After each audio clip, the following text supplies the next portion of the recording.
Bueno, estamos de vuelta. Última parte sería tercera fracción del sábado. Bueno, nos queda media hora más o menos. ¿Algún comentario más? Recién estábamos comentando algo y se cortó, creo que quedó más o menos cerrado el tema de la pregunta acerca de la ideología. Digamos, hay muchas cuestiones como para plantear esto. Evidentemente yo preparé de más, porque hay muchas cuestiones que quería compartir vinculadas con el tema de objetividad y subjetividad, que queremos decir cuando hablamos de subjetividad, pero bueno, la semana que viene vamos a retomar, sobre todo me gustaría retomar con subjetivación, es decir, cómo se construye la subjetividad, me parece que es interesante. Creo que hay autores que uno puede leer, incluso que a esta altura del partido son traducibles en clave social, como yo insisto con un autor que es psicoanalista, que es Jorge Alemán, que desde el psicoanálisis plantea la construcción de subjetividad que genera el neoliberalismo, y me parece bastante útil como para ayudarnos a pensar estas cuestiones. Pero una forma de acceso sencillo, rápido, vinculado con esto, es un poco utilizar la pregunta que hacía Alejandra antes, el tema del etiquetamiento. Y ahí generalmente nosotros trabajamos con la construcción de estereotipos, prejuicio y discriminación. Así que en lo que nos queda de la mañana trabajamos esos tres elementos que creo que son útiles para ver cómo esto opera en la vida cotidiana, y también nos sirve como vía de entrada a la construcción de subjetividad y subjetivación. Es decir, hay un texto bueno, que en lo personal yo estoy volviendo a estudiar, que es de la década del 60, que se llama La naturaleza del prejuicio, un texto de Gordon Allport, un sociólogo norteamericano muy interesante, que plantea, desde una perspectiva muy cuantitativa, que plantea, bueno, cómo se construye el prejuicio. Es un libro que vale la pena por lo menos revisar. Creo que lo tengo por acá. Es este libro, no sé si lo ven, La naturaleza del prejuicio.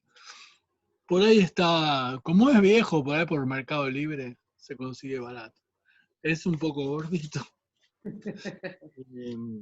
Tiene sus 600 páginas, pero lo que hace este autor es estudiar el prejuicio, cómo se construye el prejuicio en la vida cotidiana y en lo discursivo también, sin hablar de lo discursivo porque es otra escuela de pensamiento, digamos. Y básicamente tiene que ver con, bueno, les leo una frase del libro, que la tengo acá en un PowerPoint. Les leo una frase a ver si se entiende un poco. Con esto más o menos es como que empieza el libro. Dice, en Kenia, en África, un camionero blanco, pasa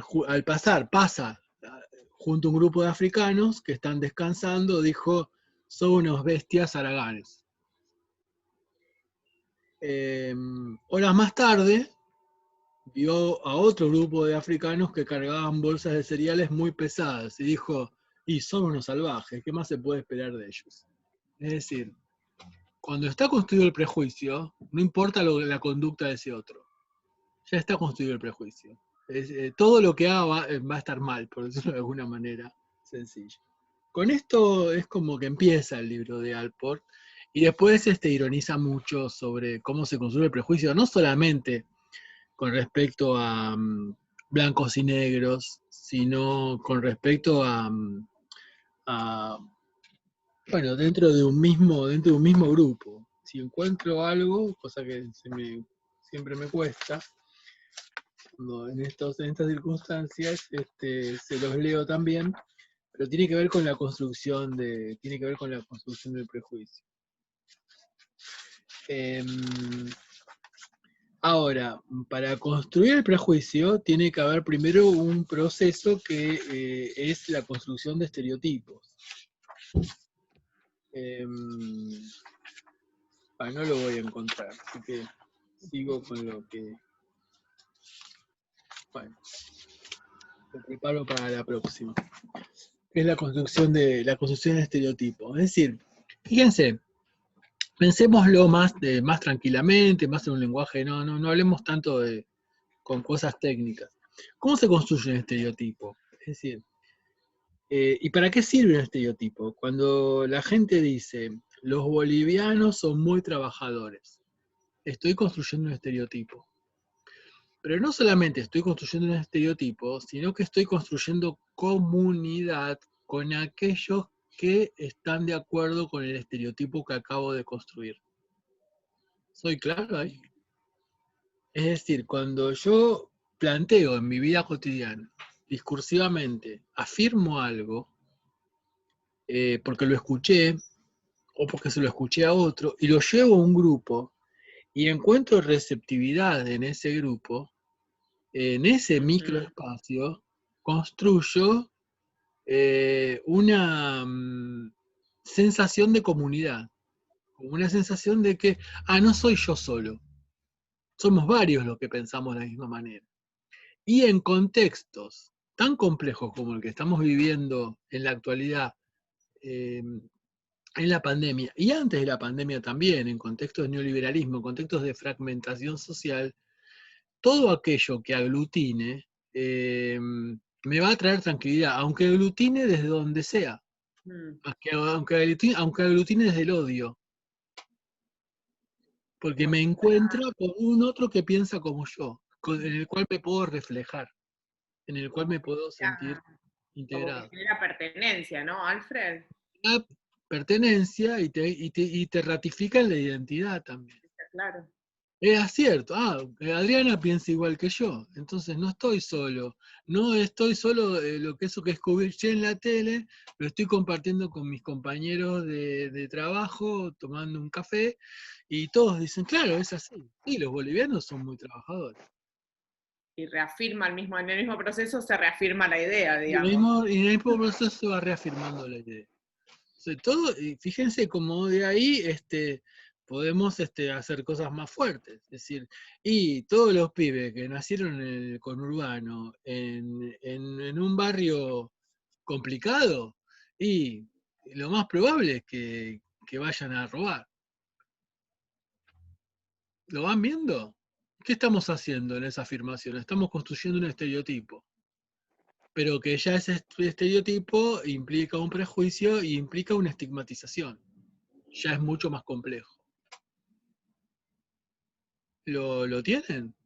Entonces, para Profe, decirlo... Sí, te escucho. sería como si también existe la posibilidad, como una espiral ascendente de retroalimentación como de esos microespacios, porque lo pensaba también con el tema por ahí cuando los medios o las fake news tienen como ese rol como de crear discursos, y llega un momento que ya no necesitan crearlos, como que ya la gente misma empieza a crearlos y ya no necesitan que tal medio diga, mira, sobre tal hecho fue la cámpora. Por ahí la gente misma se empieza a demonizar a tales sectores. Tal Como cual, que llega un tal momento que cual. ya no necesitan estar laburando todo el tiempo. O sea, como si fuese un virus, se reproduce solo, digamos.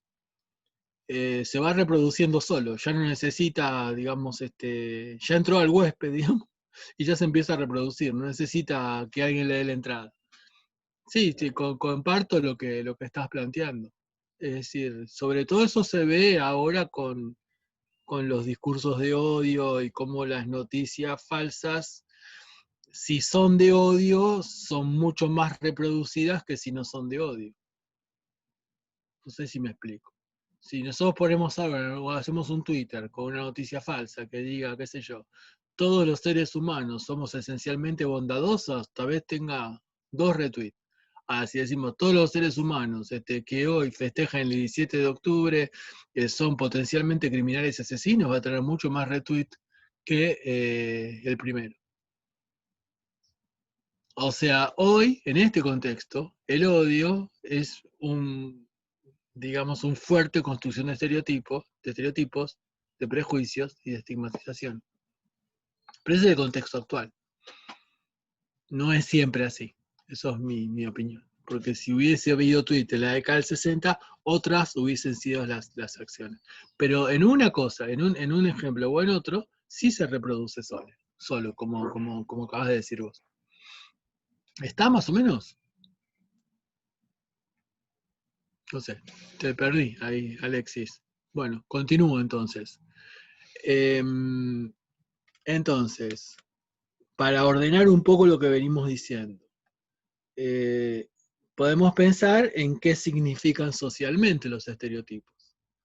Básicamente podemos decir que simplifican y ordenan el contexto social o el microcontexto social en el cual estoy habitando.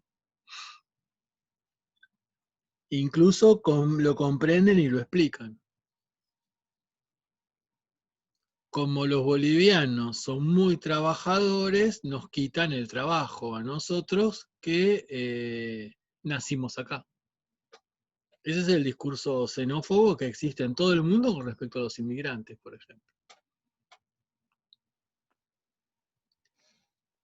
Pero vuelvo a esto de la tranquilidad. Simplificó la explicación. Un malestar que yo tengo, porque no tengo trabajo, por ejemplo, me lo explica el estereotipo. Y todavía no hice el prejuicio y tampoco todavía no discriminé. Ya con el estereotipo estoy empezando a construir algo que va a terminar mal, por decirlo de alguna manera rápida. Nos quedan menos de media hora. Incluso, siguiendo lo que planteaba Adriana recién, facilitan la identidad social, la integración grupal y el consenso a través de códigos. Otras características. ¿Lo ven eso? O sea, por un lado estamos diciendo que ordenan y por otro lado que facilitan la identidad. Adriana decía la pertenencia. Facilitan la identidad, facilitan la pertenencia. Y facilitan la integración grupal. Esto es lo interesante de ver lo microsocial, porque esto se da a partir de micro. En el lenguaje Foucaultiano sería capilar, sería en pequeños espacios, no es grande. Lo mismo pasa con las noticias falsas que mencionaban recién. Y bueno, necesitamos conocer los estereotipos para poder entender los procesos de discriminación, por ejemplo.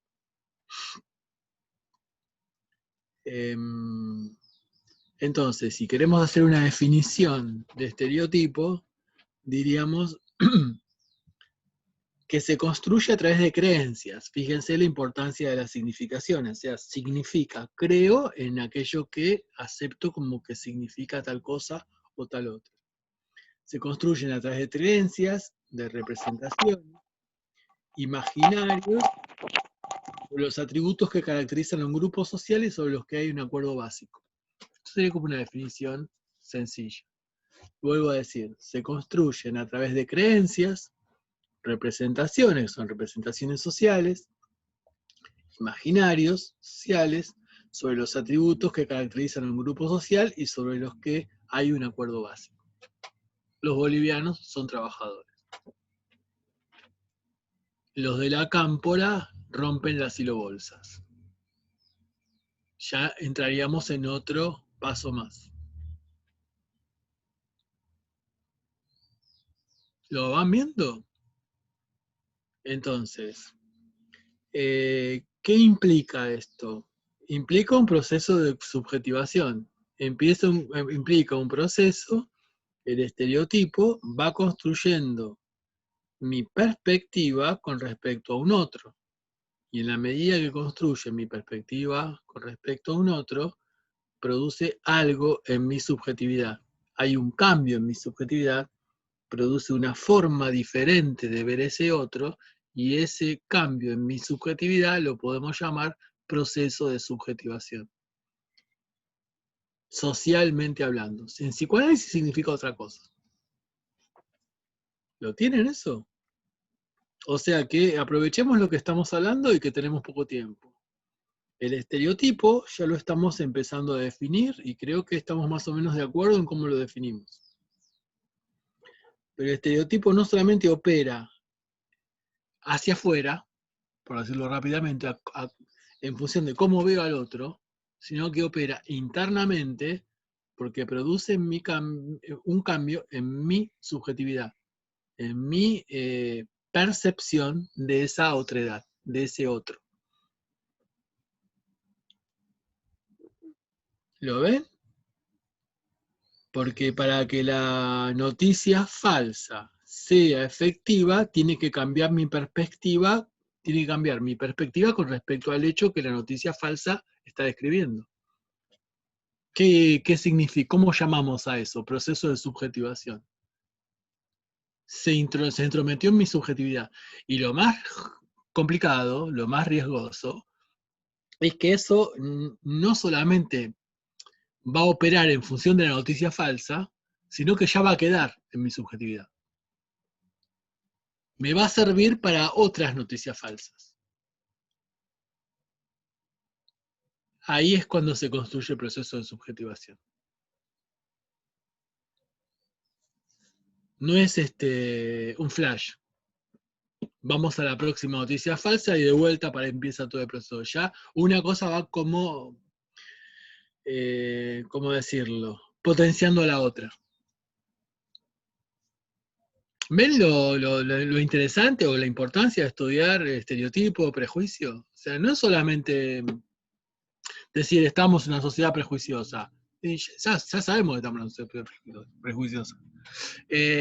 Hay mucha estigmatización, ya sabemos. El tema es cómo opera. Cómo transforma nuestra propia vida cotidiana. Cómo transforma la vida cotidiana de nuestra sociedad y cómo genera acción, que es un poco el tema de hoy. Cómo construye significado. Y cómo a partir de esa construcción de significado se construye acción. Genera conductas, acción, hacer. Ir a la plaza en una marcha anticuarentena, por ejemplo, a partir de una noticia falsa. O una, digamos, palabra, acción también es palabra, con respecto al otro. O, bueno, distintas formas de acción. Creo que está más o menos claro. Es decir, pero, insisto con esto, se construye a través de los estereotipos. Si lo hacemos paso a paso, necesito estereotipar para después discriminar. Pero primero necesito como ubicar aquello que voy a discriminar. Eso es lo que surge un poco del texto de Gordon, porque fue un clásico cuando recién se empezaba a recuperar la teoría del etiquetamiento que se mencionaba antes. Y se empieza a ver, sobre todo en la sociedad norteamericana de la década de los 60, se empieza a denunciar el prejuicio cuando antes de los 60 era naturalizado que los negros vivan en un barrio y que los blancos vivan en otro barrio. Que haya baños para blancos y baños para negros, que haya colectivos para blancos y colectivos para negros. Cosa que para nosotros es una locura pensarlo. Nuestra sociedad es un poco más abierta, también es bastante hipócrita. Pero en Estados Unidos, hasta la década del 60, esto era así, como lo era en Sudáfrica hasta hace 25 años.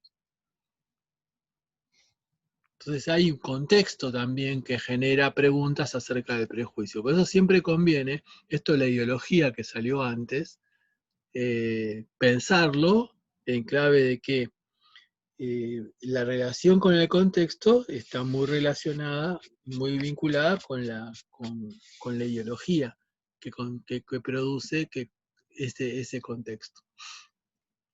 Tenemos diferentes definiciones de estereotipo, pero creo que esta que dijimos recién está bastante clara. Ahora, también el estereotipo se transforma en prejuicio. El prejuicio lo podemos definir sencillamente, es decir, es una creencia de carácter negativo con respecto a un grupo social. Empecemos a definirlo sencillamente. El prejuicio siempre va a ser una connotación negativa, como la etiqueta. La etiqueta es siempre negativa.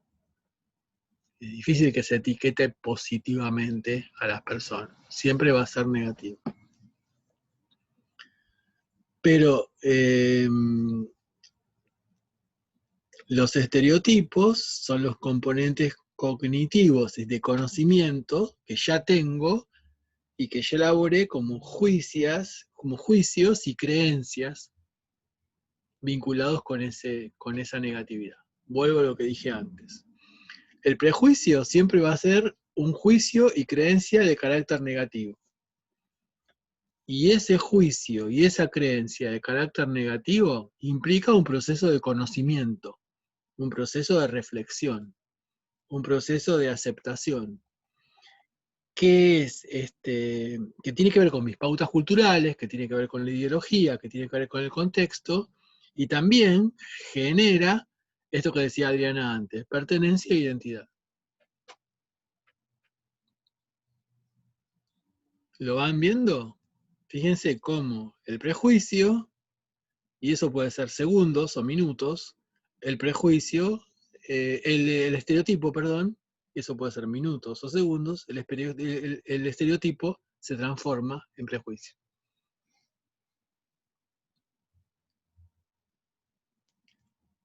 Entonces, si hacemos 3 flashes así de definición, diríamos que el estereotipo es una creencia en relación con una categoría social, con un grupo social. Diríamos que el prejuicio es una creencia con orientación y evaluación negativa con respecto a esa categoría social. Y la estigmatización implica un comportamiento derivado del prejuicio. Es bastante sencillo si lo sistematizamos. Pero necesitamos sistematizarlo, necesitamos desglosarlo, porque bueno, si vieron el video de César González, yo puedo decir, en su historia de vida hubo estereotipia, hubo prejuicio y hubo discriminación. Si ustedes lo vieron, o si lo quieren ver de vuelta, uno podría ver ese corto, por eso lo usamos tanto, solamente buscando estos 3 elementos. Incluso como el estereotipo, a partir del etiquetamiento, me lo construyo a mí mismo. Si ustedes recuerdan, los que lo vieron, si ustedes recuerdan el video, en una parte que él dice, Ana Copardo le pregunta, ¿cuándo fue tu primer caída? Y él dice, sí, fue por una cosa, qué sé yo, pero bueno, me llevaron a un instituto semiabierto de La Plata y me fugué, porque un pibe cherno se tiene que fugar. No se puede quedar en un instituto. Eso es estereotipo. Pero ese estereotipo también es una construcción, digamos, interna, como esto que decía, de construcción de pertenencia e identidad, pero a través de estereotipo, prejuicio, estigma. ¿Lo ven muy complicado esto que estoy planteando? No, a mí, no sé si todos vieron la película Crímenes de Familia, que salió hace poco, de Argentina, y me trajo todo esto, ¿no? O sea, porque es una película creo que tiene mucho para ver y para sacar cosas de ahí. Sobre todo, si me remito a las clases anteriores, por ejemplo, vi mucho la diferencia de las dos entrevistas, la entrevista a la psicóloga y la entrevista que hace el abogado, con esto de las miradas, de los silencios, cómo la psicóloga interpretó en su momento los silencios, y de cómo había todo un prejuicio con respecto a las empleadas domésticas, a el tema de abuso sexual cuando hablamos de clase alta, o sea, creo que me trae mucho esta película, que la tengo todavía en la cabeza. Sí, sí, sí, yo creo que puede ser útil, o sea, es como para recomendar los que tengan Netflix. Esa película es bastante interesante, ¿no? Como para ver cómo se construye la vida cotidiana y también la podés ver en clave del prejuicio, en clave de lo que estamos hablando en este momento, porque hay un estereotipo con respecto a cómo es una empleada en servicio doméstico. Y hay un prejuicio también vinculado con respecto a sus capacidades y habilidades. Y también hay una estigmatización con respecto a cómo va a construir su vida cotidiana.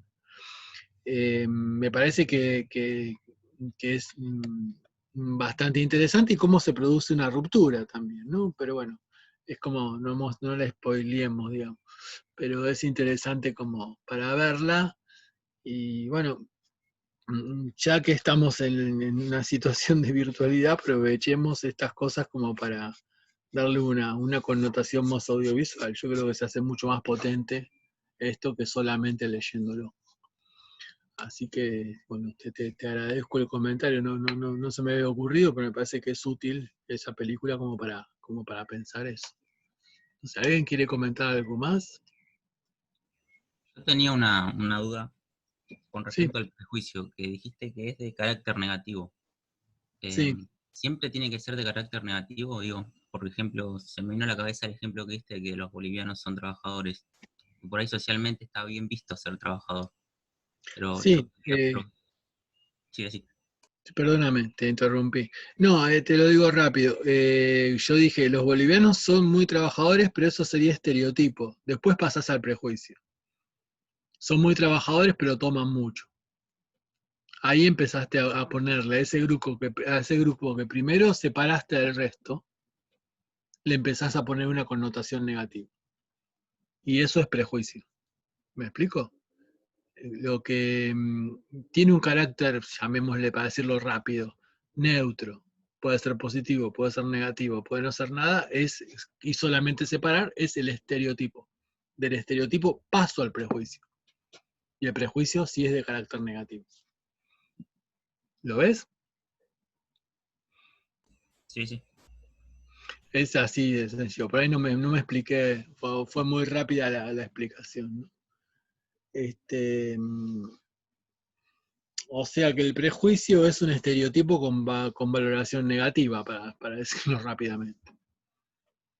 Pero si uno lo piensa, digamos, las cosas no se dan tranquilas y en etapas como yo las estoy describiendo. Yo las estoy describiendo tranquilas y en etapas como para que las podamos analizar. Porque, como dije antes, del estereotipo al prejuicio puedo pasar en segundos, en minutos o en días. Va a depender un poco de mi subjetividad, de mis interacciones, de mi construcción de vida cotidiana, de mi proceso de subjetivación, si usamos los conceptos que conversamos hoy.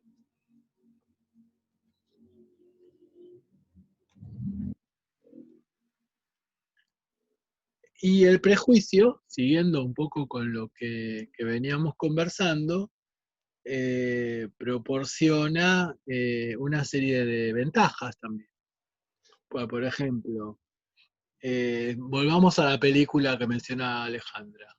El prejuicio proporciona la ventaja de pagarle menos o no pagarle a la empleada doméstica, o de hacer lo que fuese con ella, porque, bueno, es casi ciudadana, casi humana, se podría decir, porque es una empleada en servicio doméstico que vino de Misiones, que ni cuesta hasta hablar, no sabe ni hablar. Entonces, desde el prejuicio justifico cualquier cosa que pueda hacer con ella. ¿Lo ven? También opera desde ese punto. Y ahí estaría de vuelta lo ideológico que apareció en el comentario de hace un rato atrás. Entonces, el prejuicio tiene funciones. Proporciona ventajas económicas, sociales, niega derechos y oportunidades a los grupos que estoy discriminando. son bolivianos, trabajan mucho, pero también toman. Entonces no los voy a tener en blanco, porque y si vienen borrachos y me rompen algo, ¿lo tienen? ¿Ven cómo opera todo esto? Pero el tema es, no estamos haciendo un seminario sobre prejuicio. Estamos usando el concepto de prejuicio, estigmatización, estereotipo, solamente para entender la vida cotidiana, para entender la interacción. Con eso empezamos, para entender la subjetividad, para entender los sentidos, para entender los significados, para entender los procesos de subjetivación. Para que yo llegue a esta conclusión que acabo de hacer con respecto a los bolivianos, hay un proceso de subjetivación en mí para poder afirmar eso. ¿Lo tienen? ¿Les parece muy rebuscado lo que estamos diciendo? Yo creo que es necesario como para entender las circunstancias sobre las cuales intervenimos. Si no, es todo mecánico. O es todo consigna. Repetimos consignas sin tener, muchas veces sin tener ¿cómo decirlo? Un fundamento teórico. Y me parece clave que tengamos fundamento teórico, sobre todo en estos tiempos, de las cosas que afirmamos. Entonces, fíjense, funciona el prejuicio, proporciona ventajas económicas, sociales, niega derechos, oportunidades a los grupos que son van a ser objeto o ya son objeto de discriminación o de estigmatización. Incluso el prejuicio también construye chivos expiatorios. Es decir, un grupo en el cual se descarga la agresividad que se origina por limitaciones y frustraciones. ¿No? ¿Cómo operó el prejuicio con los judíos en la Alemania nazi? ¿Me siguen? O sea, se estereotipan. Los judíos son muy buenos haciendo plata. Pero hacen plata de una manera que es bastante espuria. Entonces eso justifica que lo mande a un campo de concentración. Y justifica también que me quede con lo que ellos construyeron porque está mal construido. Los nazis se quedaban con las casas de los judíos. Es decir, un miembro del partido nazi se quedaba con la casa de la persona, iba una familia a un campo de concentración, le sacaban la casa. ¿Cómo hizo la dictadura con los desaparecidos? Entonces, y hubo gran parte de la sociedad argentina que también, el algo habrán hecho, también tiene que ver con el estereotipo, el prejuicio y la estigmatización.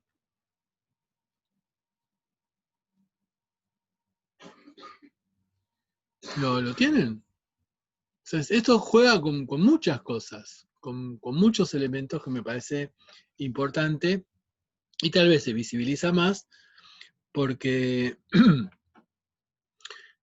puede ser chivo expiatorio, cualquiera de nosotros puede ser chivo expiatorio en la medida que entremos dentro de la categoría de prejuicio. Temas vinculados con la sexualidad, temas vinculados con lo que fuese, se pueden transformar en chivos expiatorios. Los corruptos. Todos los políticos son corruptos. Entonces, hagamos un golpe de Estado. Esto pasó hace poquito en Bolivia. Mañana hay elecciones.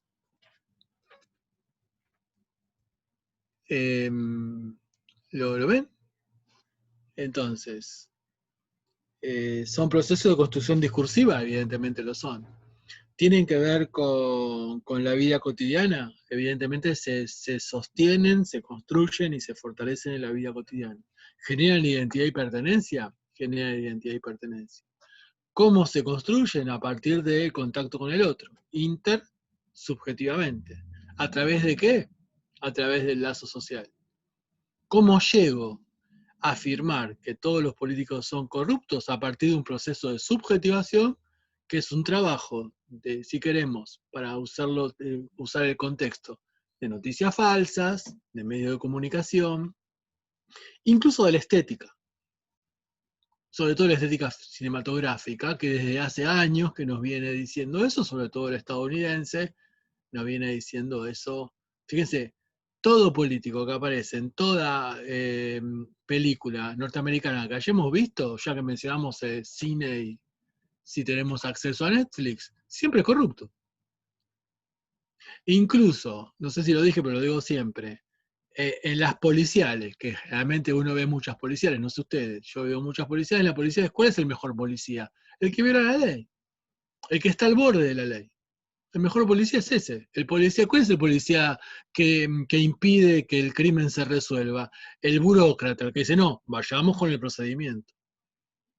Eso no es porque sí. Eso refleja una época y también es ideológico. Vuelvo al comentario que se hizo antes. Y también tiene que ver con una perspectiva. Entonces creo que también, estando en el campo de las ciencias sociales, es importante que discutamos esto y que podamos visibilizar este tipo de cuestiones. Pero la estereotipia vinculada con los policías en el cine, vinculado con los políticos en el cine, bueno, creo que está redundantemente a la vista. Vean cualquier película y aparece todo el tiempo. O sea, no hay nada de idea de... Y lo terminamos creyendo. Es decir, produce subjetivación. Se termina creyendo. No sé, si alguien vio House of Cards, habrá dicho, bueno, son todos corruptos. Puede ser que todos sean así. O sea, me parece que es ingenuo la pregunta. Y los únicos buenos, si vamos a Hollywood, que se llama ya para ir terminando, los únicos buenos son los superhéroes. ¿Quiénes son los buenos? Los superhéroes. Esas imágenes de Hollywood inventó que son para chicos de 12 años y que vemos los que tenemos más de 12 años. Entonces, con la estética cinematográfica estamos en problemas, pero bueno, eso sería para otro seminario vinculado, otro encuentro vinculado con lo social y lo cinematográfico.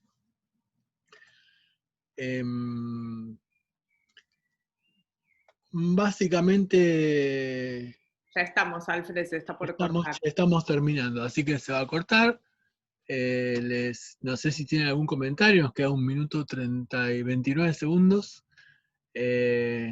Bueno, yo iría cortando acá, porque si no empezaríamos con otro tema y no se puede dar en 1 minuto y 19 segundos.